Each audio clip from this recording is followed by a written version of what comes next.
Good morning, everyone. This is Chris Korupati from Cambrian Lab. With me is my colleague Manish Mathur. Today's session is on quality is everyone's responsibility. It expands to digital workflows for quality management excellence.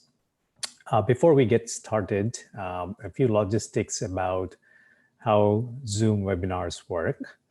There are several tabs at the bottom, and two of the ones that are important are chat and Q&A. As we are going through this session, you might have a lot of questions or would require some concerns about the topics or answers for some of your questions. Please feel free to type in those questions into the Q&A bar if possible, or you can even type it into a chat. If you can type it into a Q&A bar, it would be advantageous because those questions, when we answer, can be distributed to everyone that is joining this session. In terms of agenda today, we have essentially the session is broken down into three sections. We'll quickly get past the introductions. We will also discuss a little bit about the challenges and opportunities of making quality is everyone's responsibility a reality, and how to do it, right? And one of the most effective approaches that we have seen is to set up cross-functional and connected digital workflows to support quality management processes. We will show a demo of that, and we'll leave the last 10 to 15 minutes for answering the Q&A, questions and answers.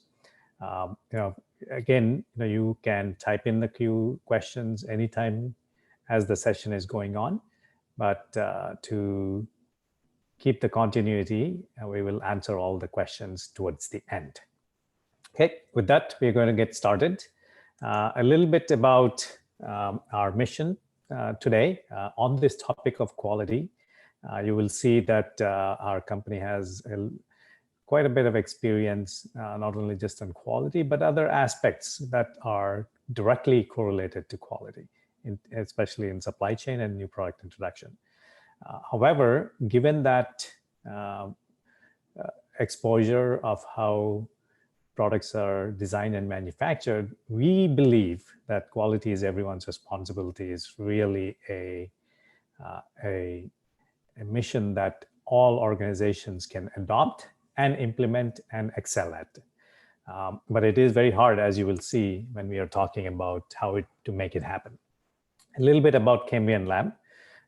We are based out of California, Northern California. We serve a lot of companies in the industries that are listed here, automotive, high tech. The defining characteristic is that the companies that we work with mostly design, manufacture, and deliver complicated products to customers, worldwide customers. So quality as a result is central to operational excellence for a lot of these organizations. We come with quite a bit of operational and technology experience, and it's really this experience that informs us on what is effective and what is practical from a approach and solution perspective. We broadly cover supply chain excellence, but quality is a big part of supply chain excellence or operational excellence in general. About the panelists, I am Chris Korupati. I have over 20 plus years of experience in new product development and supply chain, mostly in automotive and high tech. With me is my colleague Manish. He's also coming with quite a bit of operational and technology experience, both in the automotive and high tech companies. Together, we will be covering most of the topics today, and let's get into the topic now. One of the things that we have observed when we are working with companies in automotive or any of our customers in general is that the issue of quality pervades it is everywhere. Now, the challenge a lot of organizations encounter is that quality as a metric, as a function, seems to belong to just one department, quality assurance or quality management, whatever one we want to call it. Whereas if you think about design, if you think about supply chain or manufacturing, there are a lot more concern around suppliers and getting the engineering work finished, or producing at a certain capacity, volume, or the rates that are needed. So it is a challenge. It is natural, from a organizational setup perspective, that hey, this is quality department, you are responsible to make sure. And part of the reason is, while the notion of quality is number one and quality should be everyone's responsibility, the issue most organizations face is the visibility, and the involvement of other stakeholders is minimal. Partly because there are not many cross-functional processes that either start or involve quality or involve all the stakeholders that relate to quality. So we've seen, as a result, there are obviously some bad consequences. Everyone is aware of what those bad consequences are. But I think this is the central challenge from a quality perspective. And if you look at it from an organizational structure as well as flow of information with respect to quality, this is not an uncommon picture, right? If you think about all the information that is generated, all the workflows that are implemented to deal with quality and improve quality, it really touches everything. So it should be possible that everyone is aware of and involved in from a quality improvement or quality perspective. Ideally, this should be the picture where there's quite a bit of overlap and everyone is involved in or initiating or aware of what is going on with respect to quality and quality related information that really cuts across many functional areas within the organization, right? And if you think about the main themes still from a quality management perspective, regardless of the industry, these are the types of industries that we generally work with, is they are still the same, right? You want to be able to design and manufacture and continuously improve the products, and the core processes and themes that you support as part of this process include all of the plan, do, check, act, to validation and risk management and non-conformance and CAPA, etc. Right? So they remain the same regardless of the industry. It is the challenge of how do you reliably and robustly implement these different workflows, across the organization, not just quality management and quality assurance. So that's our central challenge. And a couple of things that you will encounter when you are trying to make quality a responsibility for everyone is that there are lots of sources of quality and quality events. Whether you start with customer or design or manufacturing, supplier quality, it's the workflows, the information, the systems, the people, the teams, and the leadership can be spread out. And this is a challenge, right? On how do you bring all of it together and bring it on the same page or on the same process, right? Everybody should be able to participate in it. It's a challenge that needs to be resolved, addressed, and solved. And the other thing that you will encounter is, quality is also both quality information and quality events are captured and dealt with in different systems. CRM systems will have returns and service issues and failures, etc. E-commerce might have customer reviews and bad customer reviews to good customer reviews. You come to sourcing systems, you'll have supplier issues, supplier performance issues. So how do you reconcile and make sure that all of the events that are happening here are actually flowing through the organization, and in some cases into the supply chain, right? So these are some two central challenges that you will face when you are trying to make quality responsibility for everyone in the organization and the supply chain. So it's really, this actually is what prompted us to look at, how do we solve this problem, right? One of the things that really helped us, we do quite a bit of work in new product introduction and supply chain development. And of course, in NPI and supply chain development, quality is a big, big component. And one of the things that we saw is if you could design workflows that connect people and integrate proper tools and assessments directly in the workflows, and if you can integrate those workflows to different systems, everything becomes very, very effective. And we've seen with our customers and how effective that can be in terms of doing day-to-day work and keeping everyone in the loop and active participants of these quality workflows or any workflows in general.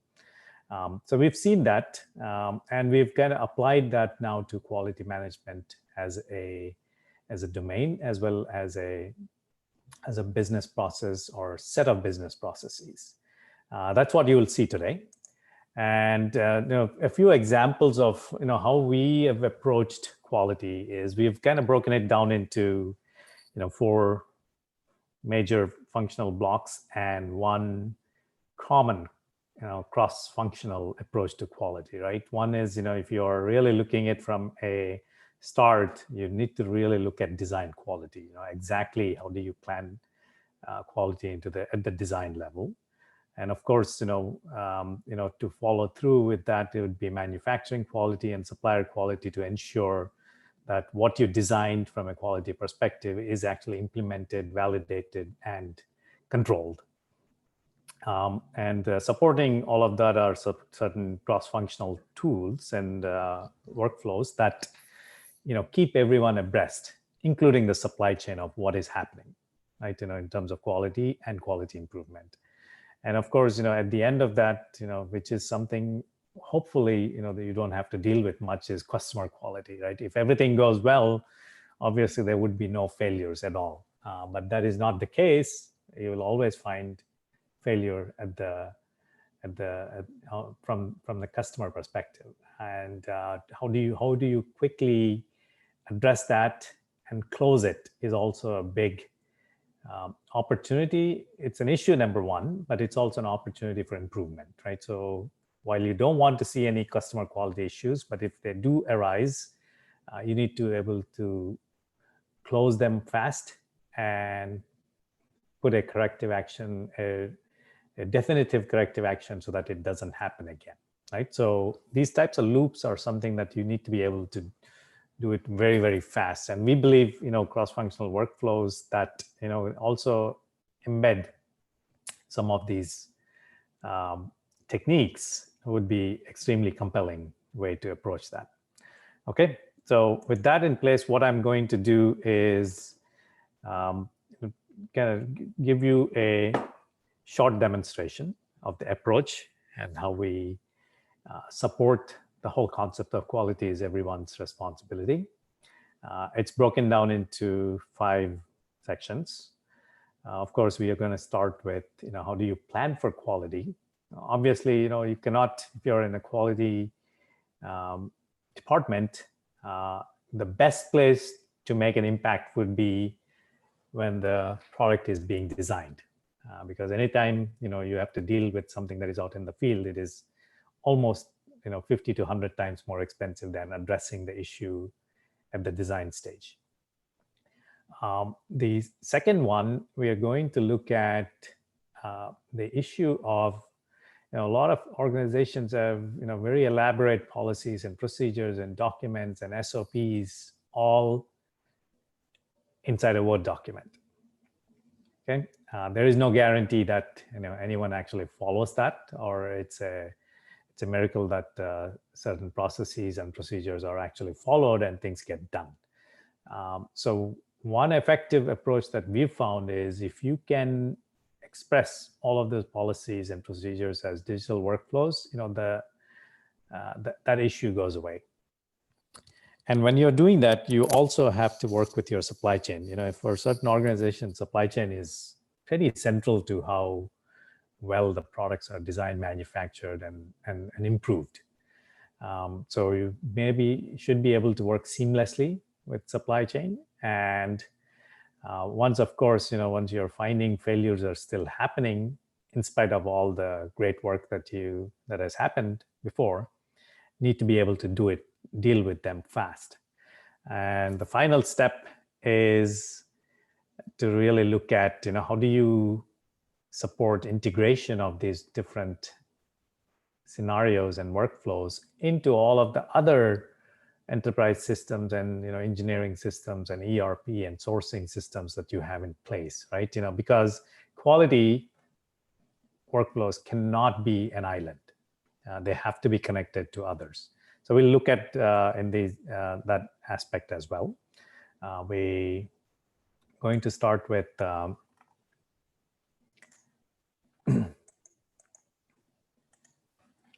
the approach and the solution that we have put together for quality management. It is, if you look at it on the right-hand side, I'm going to center it out a little bit so that everyone can see it.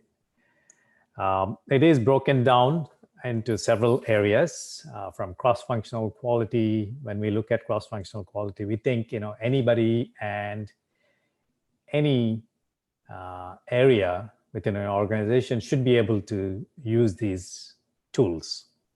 We can call it workflows or tools, but these are tools that not just manufacturing, customer service, and even finance or others should be able to use cross-functional quality tools because they are truly useful across the board. So we have several workflows and assessments and objects to deal with design quality, certain continuous improvement, supplier quality. So all of the aspects in terms of quality from different facets that you need to work with are put together either as workflows or information or assessments that you can use to support, and these are obviously not just, these are available for everyone in the organization, and we'll start to look at these examples soon. Okay, so as we are discussing, the first place to really worry about and keep quality abreast and everyone aware of quality issues is what we call during the design quality. So depending upon the industry, you might start to get involved as a quality management, or your cross-functional teams are handling quality as part of NPI, right? It could be when you're dealing with new product introduction. There are different teams that are involved, like for example, engineering, quality, regulatory, right? Everyone, there are lots of different people that may be involved. The important thing is, of course, you have a way of doing this. For example, in the workflow of doing NPI, you have initiation, opportunity, and risk analysis, right? That is a activity that is going to be done where quality and everyone for the first time comes across this notion of, hey, we have some risks that we need to deal with, and we should start to handle them right away, even if you're just getting started, right? You're just you're thinking of doing manufacturing, of doing a fast track design of this portable ventilator, and the systems are just coming into place, and yet you have to deal with risk assessments, right? So when you are dealing with risk assessments is when quality, right? Everyone is aware of it. And the one thing that we have noticed is a lot of times people just handle risk assessment as primarily as a documentation exercise. It gets very, very hard to, put a closed loop system around, all of the different risks that you have to deal with. What we have done is really to, make these types of work that people do into almost a cross-functional, that everybody can, really provide the information as well as evaluate the information that is being sent. So here, for example, there are, few example risks that are identified even right from the beginning, right? And you need to be able to deal with them right away. Now, dealing with them doesn't necessarily mean, we'll just document. You actually have to do something about it, right? And that's where we found these, what we call workflows, become extremely important, right? Here is an example of, we need to implement a protective measure as part of risk control measure.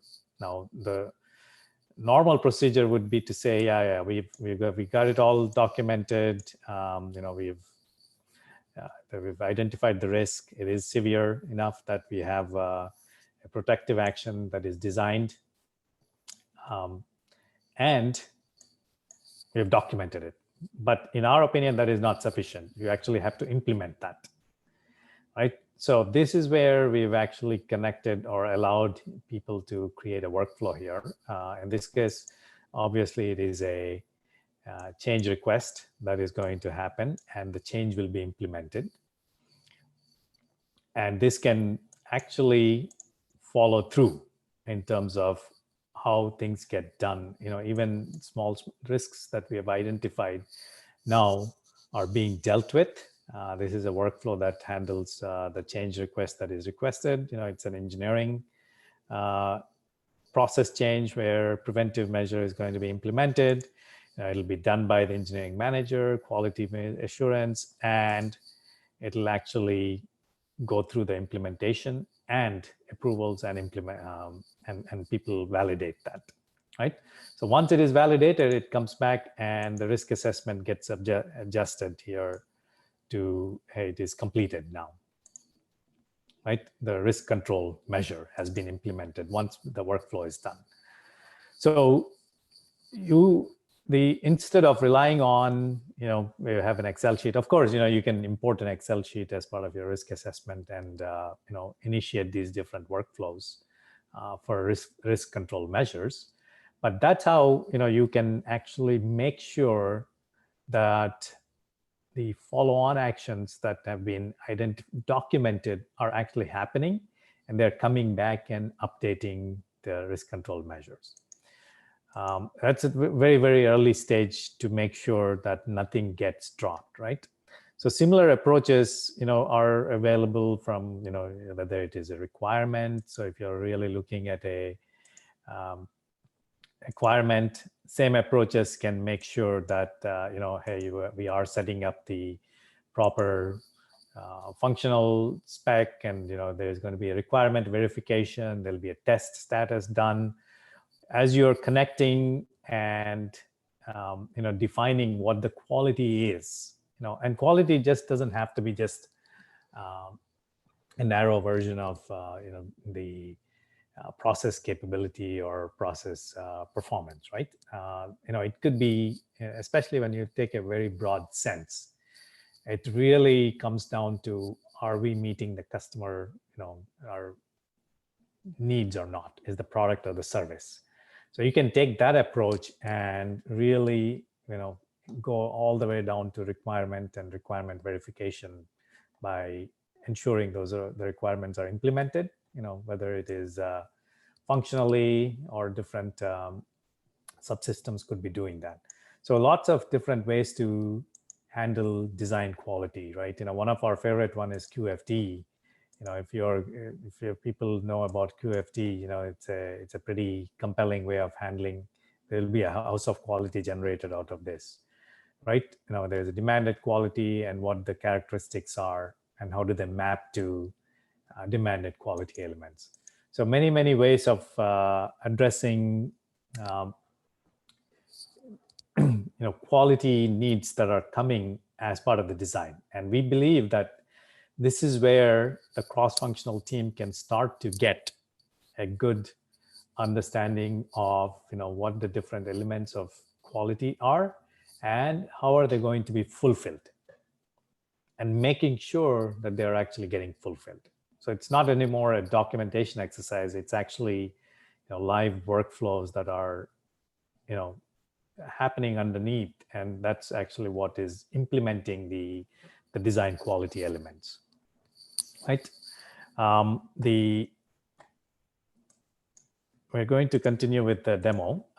So the other thing that we have noticed is now that we've actually implemented or incorporating quality at the level of design, one of the things that becomes pretty necessary is we have a lot of procedures and policies on how things should be done, right? It's all written, we have SOPs written, but how do we make sure that they actually get done following that particular method or process, right? So let's go look at this, our quality manual procedures, right? We have a very elaborate, just to show you an example of different ways of doing it. There are specifications written, there are, if you go down to the level of, how do we look at supplier development, there are even more elaborate procedures to work with suppliers, right? These are all written in documents. I'm sure there are some ways to support the work that is happening here. But for us, when we looked at it, the best way, the most effective way to handle that situation is to set up digital workflows to do exactly the SOPs, the policies and procedures that you've outlined in your QMS document. Take, for example, I think a lot of people here probably know first article inspection, right?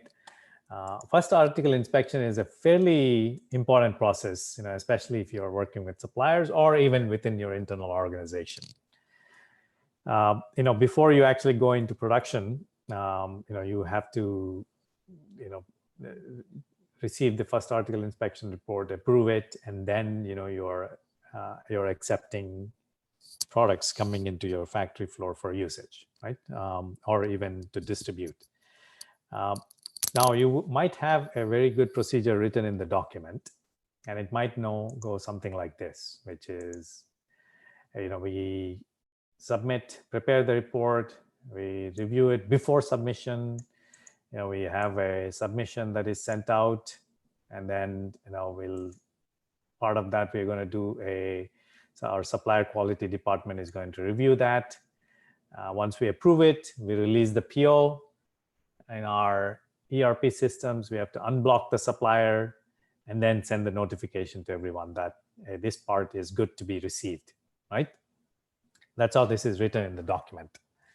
Now, instead of what we did here is to implement this exact workflow directly as a workflow, right? So for an example, when people, it could be internally or your suppliers, and we'll show you quickly on how suppliers can participate in that. They need to submit a first article inspection report. They'll just get started and, fill in, import the information from Excel or fill in whatsoever, right? So we've seen that example here, and submit it, okay?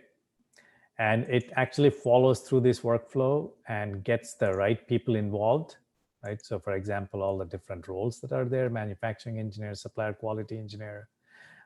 You can also select, who should do that work right now, right? So in this case, I could pick some manufacturing engineer. And let me pick the manufacturing person here. Quality engineer. And let's say VP of manufacturing, okay? Okay, so here we're going to say quality is going to do the supplier quality role and manufacturing will do the manufacturing role. and save roles and get the work started here.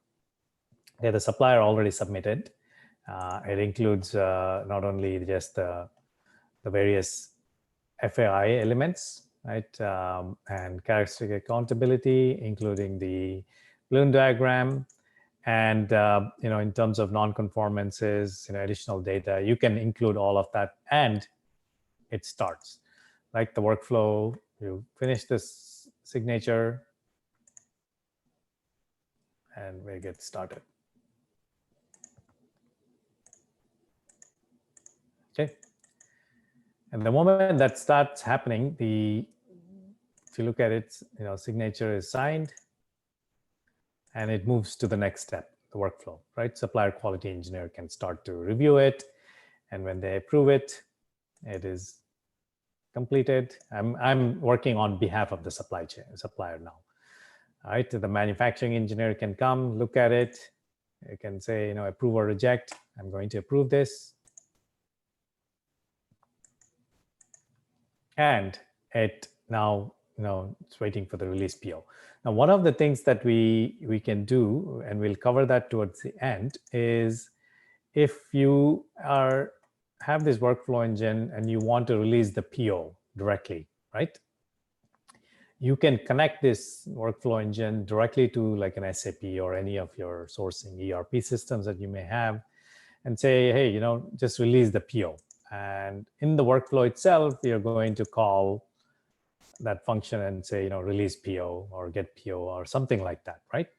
So when you are dealing with quality processes, the thing that you need to make sure is nothing gets dropped, and you can actually finish this automatically where needed, right? So, and that's one of the power of workflow engines that can talk to other systems, is in addition to people doing the job here, it can also start or connect to other systems and do the tasks that people actually do, right? In general here, you would be, someone goes to the ERP system and looks at the PO number. Okay, where is the PO number here, right? Open it, and then you release it. Here, the workflow engine can do it on your behalf. Okay, it can also go and unblock the supplier. Sometimes you have to unblock the supplier so that you can receive goods. So these are the procedures that are written, and the best way to handle such a procedure is to really digitize this whole workflow, right? So that nothing gets lost, and it'll get done in the most efficient and effective way that you've designed. Similarly, you can design all of the procedures and processes as digital workflows here, right? So here is an example of, this is a pretty interesting one that I like, it's a corrective action. Again, you may already have a corrective action form that you've set up, and built-in corrective action tools, like, if you're putting fishbone diagrams or 5 whys as part of the corrective action request, and you want people to give countermeasures, make sure that the countermeasures are implemented, right? So you can design this as a workflow. So if you look at this workflow, this is how it looks, the different steps. And when you implement this as a workflow, it becomes real, right? You don't have to rely on people to do it. It drives through these workflow steps, gets people involved. They can actually complete those activities, finish the if you're expecting people to do the fishbone diagram, they can fill it out. I'll show you that, how it looks. If you open it, the cost categories, you can look at it from a tree view and see how it can be done. You can also fill it directly here. And same thing, right? If you look at 5 whys, I'm gonna see here. Right, so it becomes really compelling, in a way that People can participate in, all the different roles and members are involved in this, right? And, it is not one person doing it anymore. Okay, so in terms of the actual, the reality of quality is everyone's responsibility is actually happening in this workflow, right? Different people are involved in this. They're doing different parts of the workflow activity here from a corrective action implementation, and in a way, the procedure that you have in your document is real here for the first time. Okay, same things, non-conformance reports, right? And here is where things start to get interesting, right? As you are dealing with these non-conformances, you may have to do a follow-on process, which is, and we'll look at that in the failure reports, etc., which is, how do you deal with it? You need to have like a resolution, corrective action implemented so that this non-conformance doesn't happen again. That's something that we are going to look at as part of that. But before we do it, there are a lot of workflows that we have noticed that actually touch the supply chain, or actually suppliers are involved in those very essential quality or in general cross-functional activities that are related to quality or have quality as an element in it. Now, if suppliers are involved, how do you want them to be as much a part of the overall workflow process as your internal stakeholders are, right? And that's our goal here, is to make sure that they can do it. So for example, when suppliers are, and some corrective actions are directed at suppliers, they could be, the corrective action could be a result of many things. It could be non-conformance, poor returns or warranty as related to suppliers. We'll look at all of that, or an audit. When they do something like that, what the system automatically does is it adds supplier as a participant of the workflow. Now, one of the things that, because we work so much with supply chain, we do handle or keep track of all the suppliers, primarily, product making parts. For example, if you look at Intel, Intel is a key supplier. They're providing us A10X component, right? And, we have the full profile, and we also are actually allowing Intel users to be part of the workflows. So when they come in, so this is actually Intel to the left. So if you look at the launchpad here, to the right is what you would see internally. And to the left is what suppliers, when they are involved in any workflow, they get notified, right? They also see, let's log in again. See all of these activities that are showing up. These are for suppliers. And these are certain things suppliers themselves have created, like first article inspection reports or change requests and so on. So when a workflow, in this example here, let's look at supplier corrective action. So there is actually a supplier corrective action that showed up on Intel's doorstep here, and they have to deal with this, right?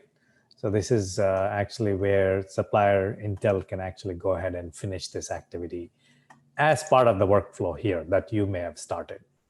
Of course, they can also start certain things by themselves, right? They can create a new one if you're expecting them to submit certain aspects. But by and large, we've designed it so that suppliers, any of these workflows that are relevant for suppliers can actually, they can participate in that very, very seamlessly. It's almost as if they get an email and they have to do something as part of the workflow activity. And they exactly do what is expected of them at that particular moment. So in this case, we are saying, supplier response. When they come in, they actually fill in. This activity gets assigned to the supplier representative. And because it is directed for Intel is already added as the supplier representative. Yeah. So that the very easy approach for engaging or including suppliers as key stakeholders in your quality management workflows, does really make a difference. What we have seen is that it's something dealt as a very separate initiative on how they work. You create a separate portal for them. They'll come in and open documents and do certain things. It was not, from an adoption perspective, we've seen that to be a challenge for suppliers. Whereas if they are just like any other your internal stakeholders, they come in and participate in workflows and complete their activities very seamlessly, the whole process flows much, much, much faster. Okay, and of course, you have a lot of these 8 problem-solving projects. All of them can be directed at suppliers, depending upon how it is done, right? In this case, it is internally, but in a large sense, you can digitize any of your both core workflows as well as continuous improvement workflows to really represent how things get done within your organizations. A lot of times, for example, just to give you an idea, we have preventive action implementations, right? People have identified these are 2 things that we have to do.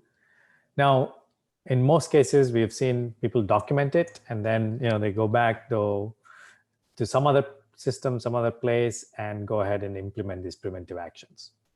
One of the things that we have done is it is possible, for example, when we say come up with preventive actions, implement preventive actions, the preventive action implementation itself can become a workflow, right? And as a result, so this is, each of those workflows will have like these 5 steps: implementation, effectiveness review. And this is for that preventive action that was identified in this 8D process, right? So nothing gets lost. And if you want to get a full picture of how things are, you can open it up and look at, hey, have I implemented any of our preventive actions here? No, not yet, not started. And you can also look at it graphically, right? This is our 8D process, all the activities. So there are 2 preventive actions that are actually being implemented as part of that 8D process. Okay. So that concept actually can be the whole concept of, if I go back to this one, closing the loop on failures, right? So if you look at customer quality, that's where, in our opinion, you catch all kinds of failures. These are very expensive failures, unfortunately, but this is where, if you have a gold mine in terms of where failures are happening, which are some of the most expensive to you as an organization, which needs to be dealt with very robustly and very quickly, the place to look at is customer quality, right? Field failures, customer review assessments, RMAs, and warranty claims, and if you're in medical device, MedWatch reports and MDRs. So these are all serious issues that you need to really get it. Now, one of the things that we've done is, we can connect to all the systems. For example, if you look at this Amazon customer review, right? There is a customer review. You can actually pull these customer reviews from Amazon. It shows, it's a customer review, right? They gave 1 rating. As far as we are, you should, as a product organization that sold this is really bad, right? Something that you need to work with, and probably the worst purchase. So what we have done is taken that customer review and actually created a workflow around it, so that when something like this happens, right, you actually have a workflow to deal with it fast. And of course, if there are any sub workflows that you need to, initiate, that you'll see an example here that we can deal with. So let's look at that from a RMA perspective. Right? So this is a return material. Return material, very common.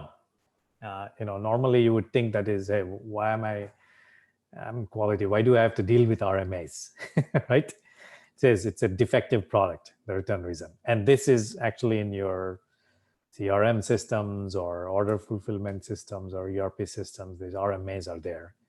And the thing that you want to do when you find an RMA, and we'll look at it how we integrate so and get these RMAs, are of these customer failure events, we call them. First thing you want to do is really look at, hey, there is a failure here. We need to handle this failure, right? So we've gone ahead and created that failure. And the failure report, we decided to use just the failure divot and just the failure event capture and evaluation, okay? And then this actually has its own workflow, failure report. And part of that is also it creates a corrective action request if the quality coordinator decides it should be done. Again, all of these are fundamentally cross-functional workflows, right? In fact, they've gone ahead and created a corrective action around it. And they said, hey, to deal with this RMA, we really need to do engineering change to deal with this component is causing because of the failure analysis that was done. And then we said, okay, let's go ahead and create this engineering. Okay. So if you noticed, we've started off with, where is it? RMA, and ended up with actually handling the failure by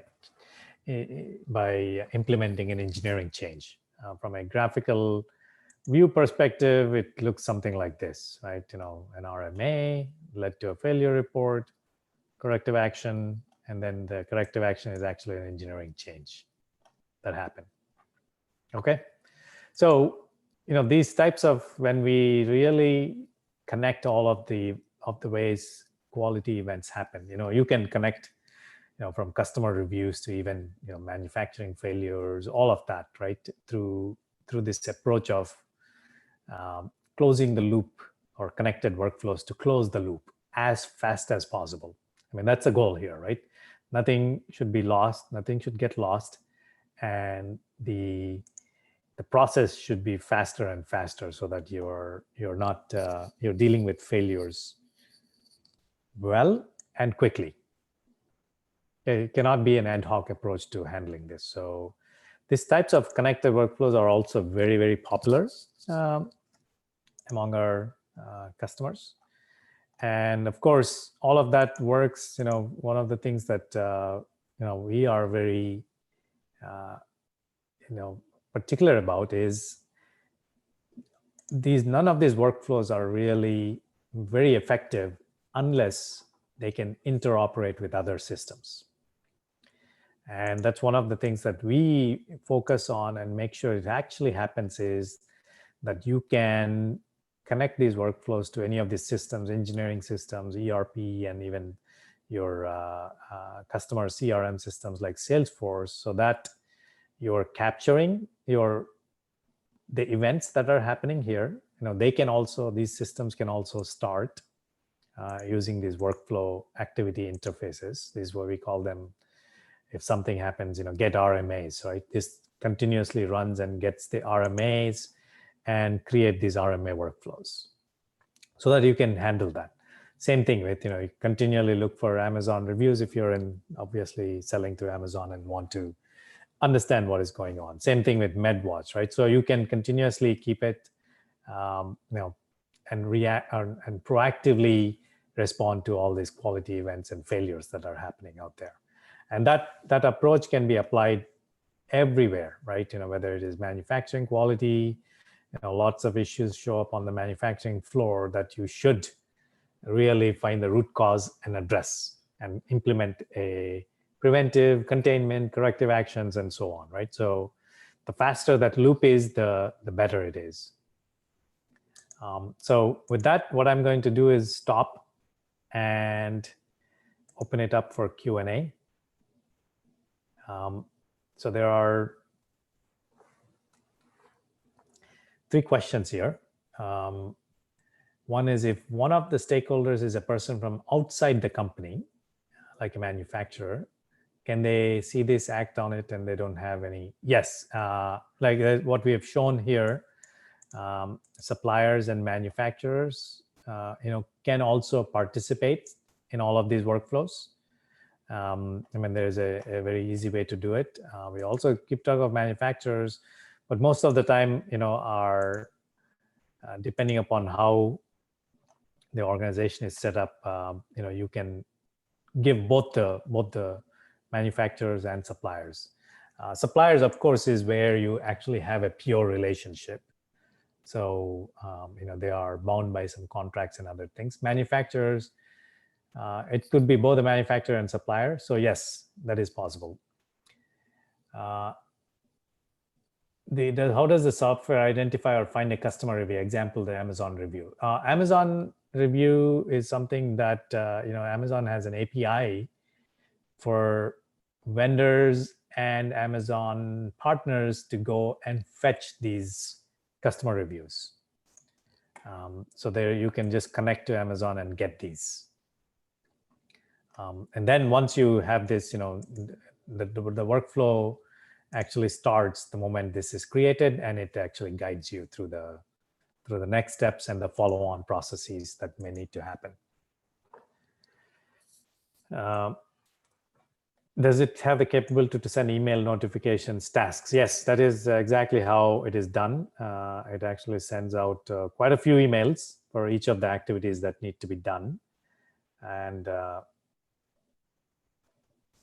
yeah, is there workflow for supplier onboarding? Yes, we do quite a bit of that in supplier, and I'll have to show you a slightly different system, because we do have a separate set of workflows just handling suppliers, a lot of the supplier workflow. It is done as part of the new supplier request, where new suppliers are onboarded using these specific workflows, including creating vendors in SAP and contracts and signatures, etc. Yep.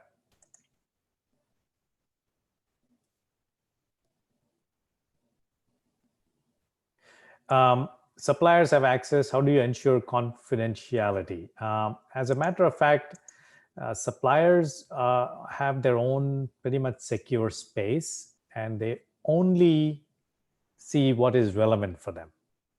Okay, and we go by the very key concept of supplier IDs that most of the time correspond to your supplier vendor numbers that are in your ERP systems. So when suppliers log in, they only see what is relevant for them, in which they are, that is directed, in which they are participants. Nothing else is visible. It's very minimal how much they do it.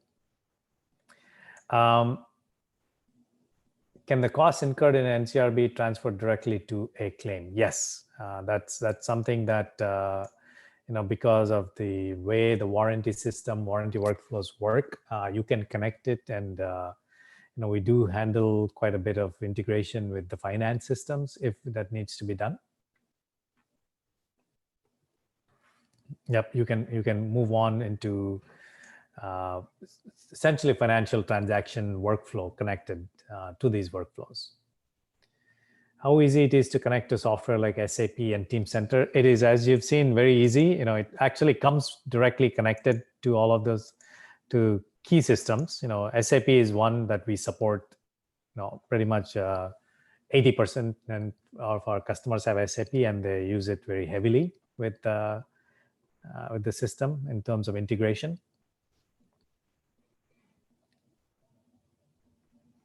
Yes. Is there a digital connection to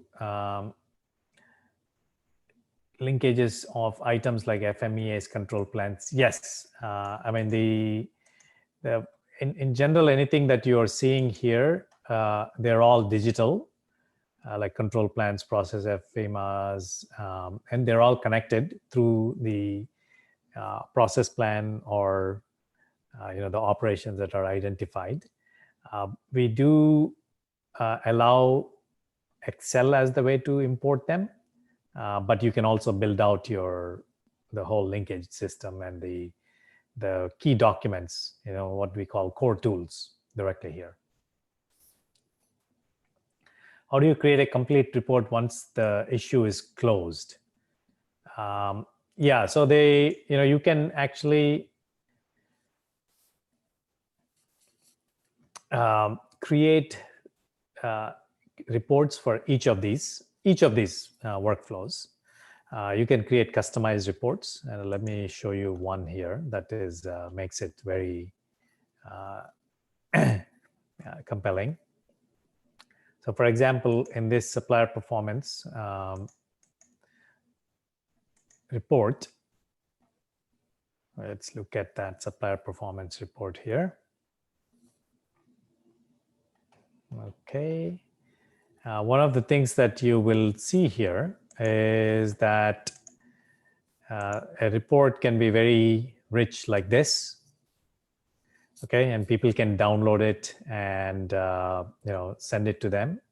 As a matter of fact, it is actually sent directly to the suppliers, shared with suppliers, so they can log in and see it.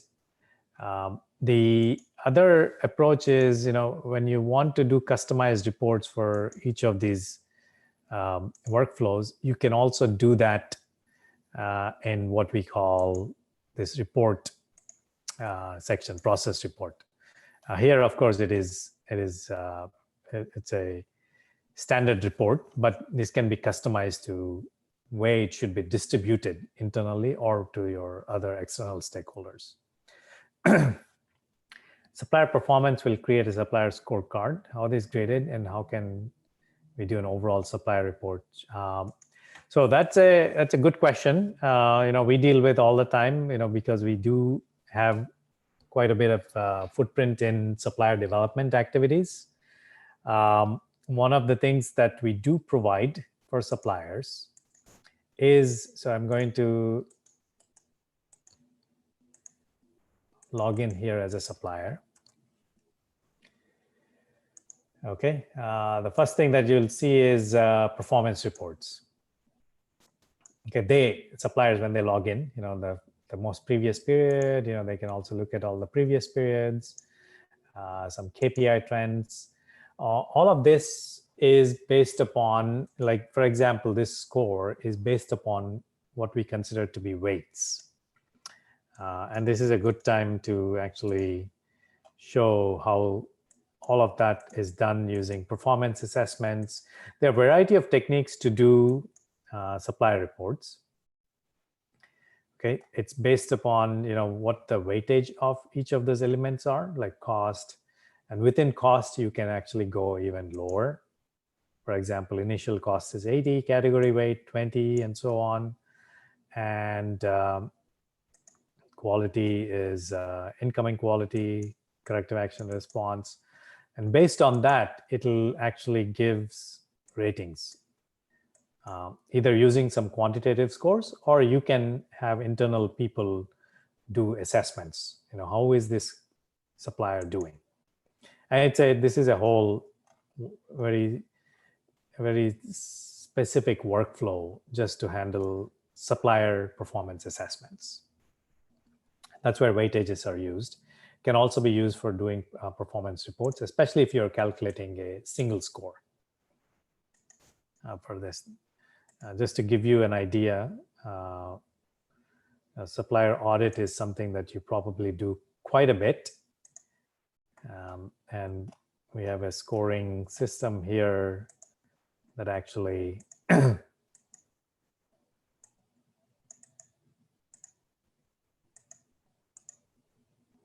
looks at different areas, weights of different audit areas, and then gives out a score, right?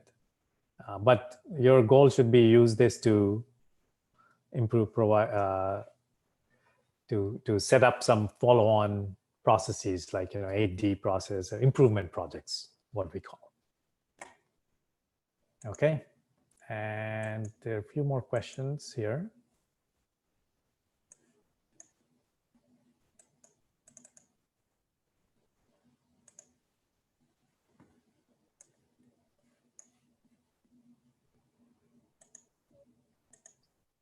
Okay. Chris, can you show reports, the general reports out of the system? Yeah, I'm actually, for some reason, that Q&A tab is not coming up. So Manish, you'd have to read that. So in terms of reports, there are lots of reports that you can actually build out. So if you look at the general reports here, where from a workflow perspective, the one that a lot of people actually try to see is the one insights that we automatically generate based upon the data workflow information, right? This is, if you really look at just quality issues, these are the different statistics that are coming out of just the quality issue workflow. The other area that are also important for a lot of our customers is if you have quality issue, how long, what is the cycle time? Right, so let me go to the quality issue workflow.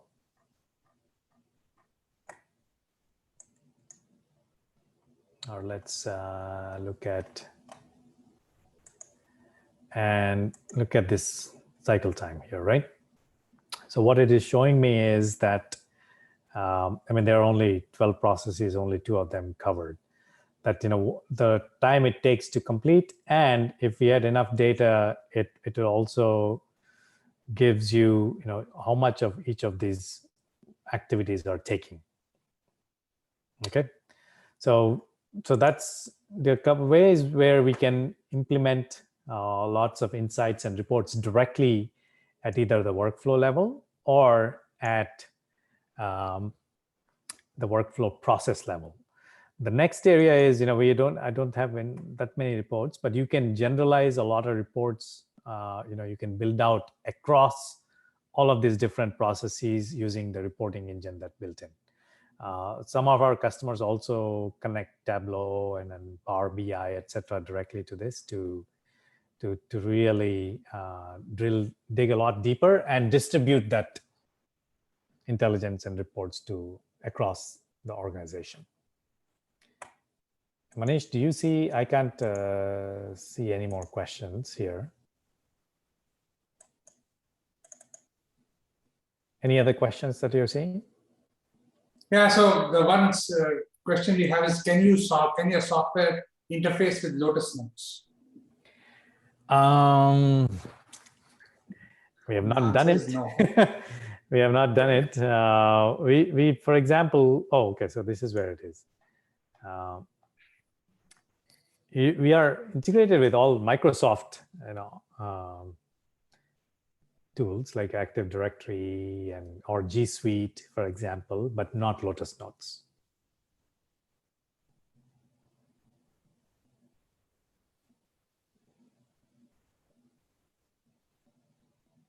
Yeah.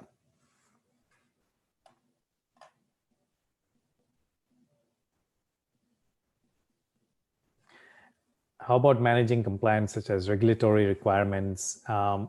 Yeah, a lot of the workflows that we are looking at in terms of process validation and IQ, OQ, operational qualification.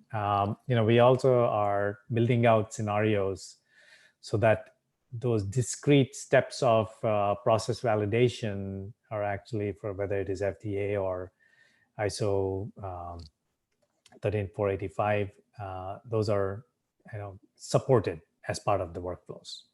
Yes, that's a very big aspect of some of these different workflows that are being set up.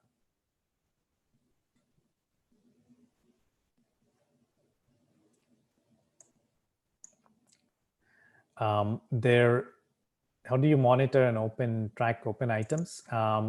In general, each open item, so for example, if I'm looking at corrective action, I can actually see in the status, which ones are completed, which ones are closed, which are like still work in process, right? So there's actually only one in work in process here. But if you look at all of them, like 3 going on, right? So some of them are closed, and it also gives you, where it is at, and you can set it up so that you get the correct set of information that is needed.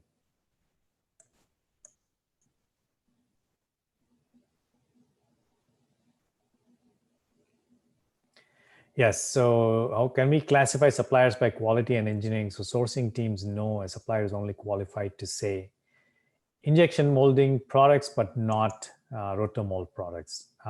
Yes, we do. Again, we have to use our supplier development. One of the things in our supplier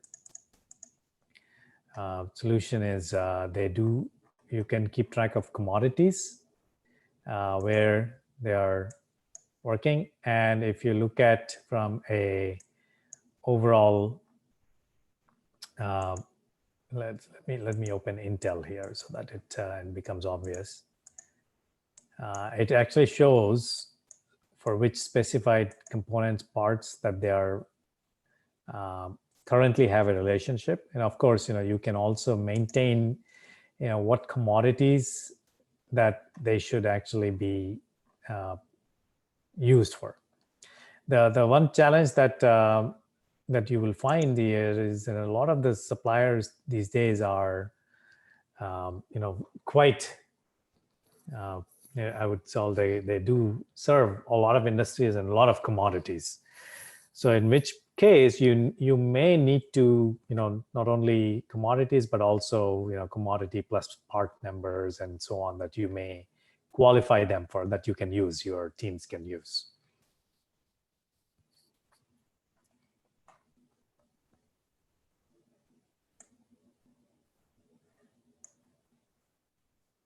Okay.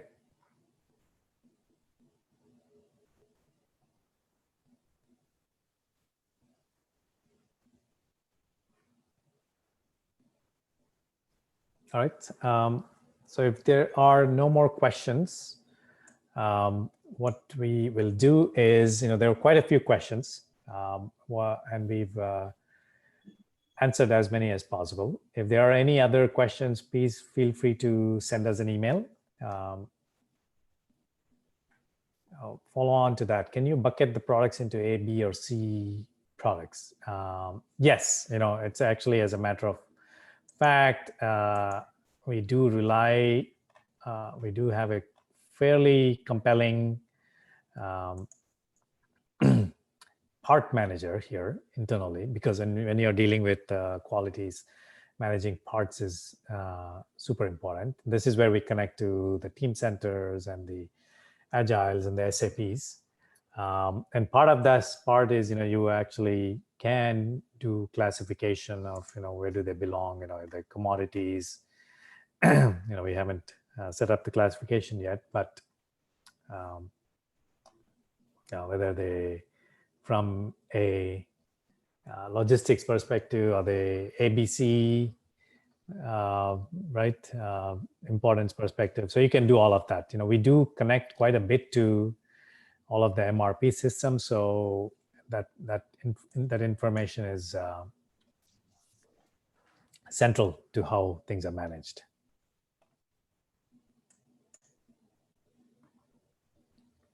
Okay.